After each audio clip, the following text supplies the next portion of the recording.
Assalamu alaikum lovely parents and welcome to Mumsy Talks. Toddler temper या फिर temper tantrums as the name suggest toddler age में जब बच्चों का nature काफ़ी एग्रेसिव हो जाता है, वो गुस्सा हो जाते हैं बात बात पर, आपसे ज़िद करने लगते हैं, बात ना मानने पर तोड़ फोड़ करते हैं, रोने लगते हैं, क्रैंकी रहते हैं और आप भी परेशान हो जाते हो। कभी sometimes you are outside the home, आप स्ट्रीट्स पर हो, मार्केट में हो और तब ऐसी सिचुएशन हो और आप भी परेशान हो जाए कि इसको हैंडल कैसे करें।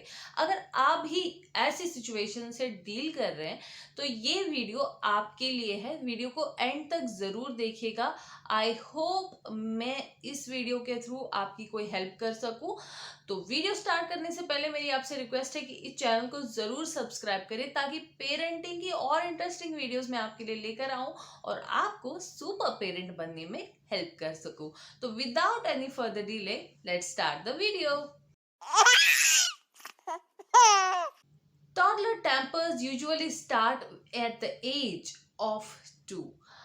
2 साल की उम्र में जब बच्चे प्रॉपरली टॉडलर एज में एंटर करते हैं तब बच्चों में ये बिहेवियर आने लगते हैं। अब क्या होता है कि ये चीज़ बहुत ही नॉर्मल है, कॉमन है और ये एक फेज है जो गुजर जाएगा। बिहेवियर पैटर्न कम हो जाता है और वो नॉर्मल हो जाते हैं। बट इसमें आपको बहुत ही इम्पोर्टेंट रोल अदा करना है। आपको ध्यान रखना कि इस फेज में आप बच्चे का जो ट्रेनिंग करो उसमें आप उन्हें सिखाओ कि बिहेव किस तरह करना है, how to behave in public, how to behave in home, how to behave with others, with people of different age group. आपको बच्चों को ये सिखाना है। उस सिखाने का जो वे है वो हम आज की वीडियो में डिस्कस करेंगे। तो सबसे पहले हम बात करेंगे कि ये एक्चुअली होता क्या है और होता क्यों है और इससे आप किस तरह बच सकते हो सबसे पहले, और अगर टेंट्रम शुरू हो चुका है तो आपको उससे डील कैसे करना है। तो सबसे पहले हम एज ग्रुप जैसे बता चुके हैं कि 2 साल में शुरू होता है और 3.5 से 4 साल तक एंड हो जाता है।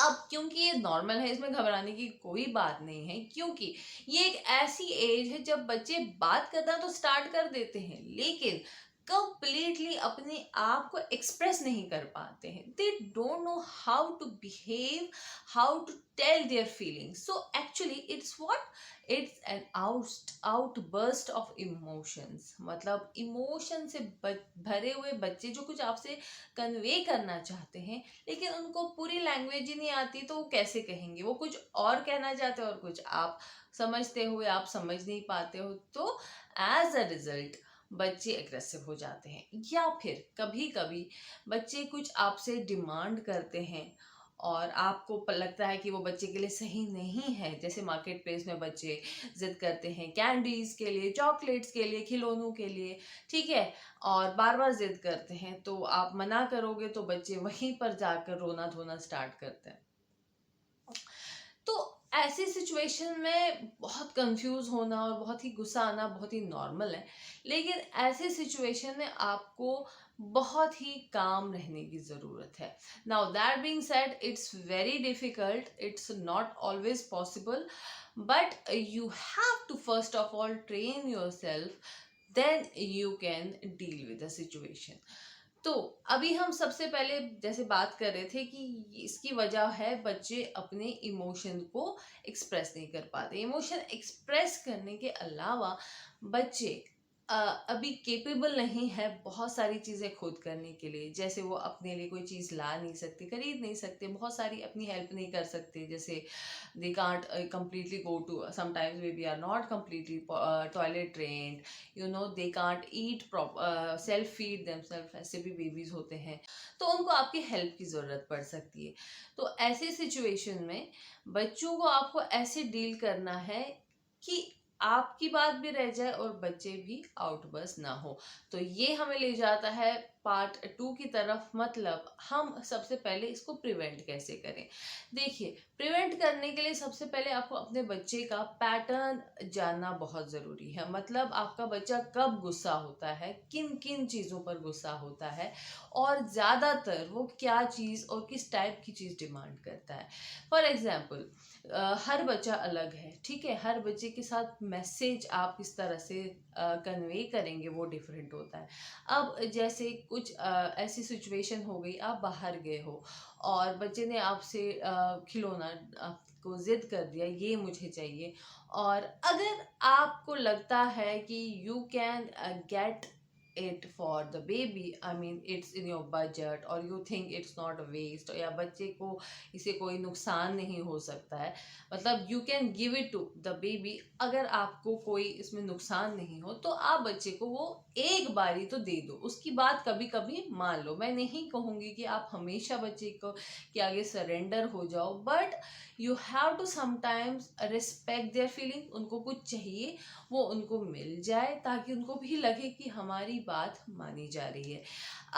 अब बात है कि ऐसी सिचुएशन अगर बच्चे और जिद कर रहे हैं, मतलब अब उनको हर चीज़ चाहिए, हर बार वो डिमांड कर रहे हैं, और मतलब आपको बच्चे को उस स्टेज पर लाना ही नहीं है कि वो क्रैंकी हो जाए। मतलब बच्चे को ये चीज़ चाहिए और आपको लगता है yes we can afford it, this is not bad for the kid, this is an educational toy, तो दे दीजिए। अगर it's once in a while, not every day, not every Sunday, okay, but twice a month you can get for the baby if you can afford it। और अगर बच्चा जिद पे आ गया हो, कोई ऐसी चीज़ है जो आप नहीं देना चाहते और बच्चे ने जिद कर ली और वो उस पर अड़ गया, तो आपको सबसे पहले अपने आप को बहुत कूल रखना है, गुस्सा नहीं करना है, बच्चे पर शाउट नहीं करना है, क्योंकि बच्चा और आप में यही डिफरेंस है that you are an adult, you are a mature person, you should know the difference. क्योंकि अगर आप ही बच्चे पर शाउट करेंगे तो nothing will come out, result कुछ भी नहीं होगा, in fact the situation will be worst. और बच्चों के माइंड में, मन में चीज़ें बहुत देर तक रहती है, इवन जब वो बड़े हो जाते हैं तो एज अडल्ट्स भी उनके दिमाग में कभी कभी बचपन की कुछ चीज़ें रह जाती हैं कि पेरेंट्स ने ऐसे किया। नॉट ऑफ 2 ईयर ओल्ड में तो नहीं रहेगी, बट आगे जाकर जैसे 5 ईयर्स से मेमोरी स्टार्ट हो जाती है बच्चों की थोड़ी बहुत, तो इट्स बेटर कि आप खुद को भी ट्रेन करें इस प्रोसेस में, ताकि फर्दर आप भी बच्चे के लिए एक एग्जाम्पल सेट करें जो बच्चे रिस्पेक्ट करें। तो मुद्दे पर आते हैं कि ऐसी सिचुएशन में आपको क्या करना है। आप अगर बच्चे को किसी चीज़ के लिए मना कर रहे हैं, बच्चे की जिद में आकर उस चीज़ को मानिएगा मत। अगर आपने एक बार मना कर दिया तो मतलब मना ही कर दिया। बच्चे को ये नहीं लगना चाहिए कि मैं जिद करके कुछ भी चीज़ हासिल कर सकता हूँ, ऐसा नहीं होना चाहिए। अगर पहले ही आप बच्चे को प्रिवेंट कर पाए, और जैसे आपने वो चीज़ दे दी कभी कभी, और अगर आपको लगता है कि आप उसको नहीं देना चाहते और बच्चे क्रैंकी हो गए, तो आप भी उस पर अड़ जाइए, और बच्चे को ऐसा नहीं लगना चाहिए कि मैं जिद करके कोई भी चीज़ ले सकता हूँ। और बच्चे को आप उसके बदले आप उसको थोड़ा काम होने दीजिए, उस वक्त आप कुछ मत करो, बस बेबी को let it the baby be as the baby is. हाँ, उसको बीच रास्ते पर, बीच मार्केट में ऐसे नहीं छोड़ो, बस just take the baby to a place जहाँ पर आप उसको थोड़ा समझा सको, थोड़ा कूल डाउन कर सको, थोड़ा समझा सको, उसे मैसेज आप दो, थोड़ा ऐसे सेंटेंसेस में जैसे कि आप बहुत समझदार बच्चे हो, आपको पता है कि इस टॉय में ये प्रॉब्लम है, आपको पता है कैंडी से दांत में कीड़ा लग सकता है, दांत खराब हो सकते हैं, दांत निकल जाता है। ऐसे सेंटेंसेस आप उसको एक्शन करके दिखाओ, तो आई होप कि ये काफ़ी हेल्पफुल रहेगा। दूसरी एक चीज़ है जो आप कर सकते हो कि बच्चे को, जब आप समझिए इसी सिचुएशन को मैं लेती हूँ, आप मार्केट प्लेस से जा रहे हो और सामने मिठाई की दुकान आ रही है और आपको शक होना चाहिए, you have to be predictive कि ऐसा होगा, वहाँ जाकर शायद ये जिद कर सकता है, कर सकती है, तो आपको पहले ही बच्चे को किसी और चीज़ में उलझाना है। मतलब you have to create something कि बच्चे का माइंड उधर जाए ही ना और वो सिचुएशन ही आए ना। तो अगर आप बच्चे को पैटर्न और बच्चे का बिहेवियर अच्छे से स्टडी करोगे अपने, तो आपको समझ आएगा कि बच्चे किन चीज़ों पर जिद करते हैं, किस चीज़ पर जिद करेगा, क्या चीज़ सामने आ रही, तो आप बहुत चीज़ों को होने से रोक सकते हैं। अब बात करते हैं घर के अंदर की। घर के अंदर अगर ऐसी सिचुएशन हो, मोस्टली बच्चे क्या करते हैं, चीज़ें तोड़ फोड़ देते हैं, they will start biting, they start hitting. और ऐसी सिचुएशन में मोस्टली अडल्ट क्या करते हैं, या बच्चों पर शाउट करते हैं, स्लैप करते हैं, कुछ तो धक्का भी दे देते हैं। तो डोंट गो वायलेंट। बहुत ही आपको कूल रहने की ज़रूरत है, क्योंकि वो बच्चा है, उसको नहीं पता। आप एक अडल्ट समझे सुलझे इंसान है, आपको पता है।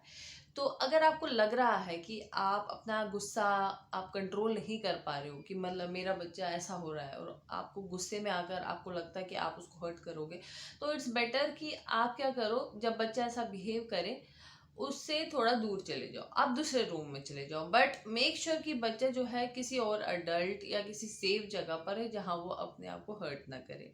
आई एम श्योर कि जब भी आप दूसरी जगह थोड़ा वहाँ से हट जाओगे, आप थोड़ा कूल डाउन हो जाओगे और आपको समझ आएगा किस तरह डील करना है।